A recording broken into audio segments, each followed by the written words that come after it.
Well, Dana, a quiet Wednesday morning here in this suburban community was simply shattered by gunfire that nobody expected. And one of those Republican congressmen practicing on this baseball field behind me actually spoke to the suspect just before he opened fire. Because I did have an interaction with someone in the parking lot That interaction was with 66-year-old James T. Hodgkinson, who asked me if the team practicing was a Democrat or a Republican team. I told him they were Republicans. He said, "Okay, thanks." But little did Representative Jeff Duncan know what Hodgkinson was planning to do next on this quiet Alexandria ball field, where Republican congressmen were practicing for tomorrow's charity game against House Democrats. I started to get up, and somebody in the dugout said, "Get down, get next to the wall." And he continued shooting.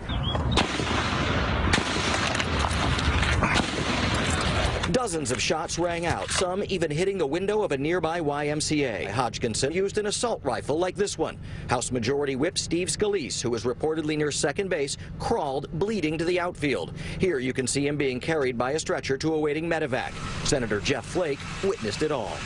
I got Steve Scalise's phone and called his wife, and I just didn't want her to wake up and hear the news. Congressman Scalise and his wife Jennifer have 2 children. I spoke with Steve's wife, Jennifer, and I pledged to her our full and absolute support. Anything she needs. Speaking earlier today, President Trump said America is praying for the congressman and all of the victims. As the investigation continued, Hodgkinson of Belleville, Illinois, who was shot by Capitol Police, was taken to the hospital where he died. A Facebook page belonging to a person with that name from the Belleville area contained several posts criticizing President Trump and an image of Democratic Senator Bernie Sanders.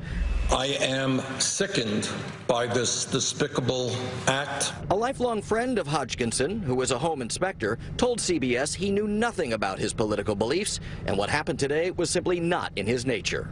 He was a happy-go-lucky guy. Law enforcement officials arrived at his modest clapboard home in a rural community southeast of St. Louis just after 11:30 a.m. Police confirm Hodgkinson had been previously arrested, but they have yet to determine what led to the intense escalation of violence. Investigators are still on the ball field here gathering evidence. They've also been going through an old white van with Illinois license plates that they believe the suspect was actually living in this area of Alexandria since March and possibly plotting this attack that whole time. Reporting from Alexandria, Virginia, Conybeare, CBS 2 News.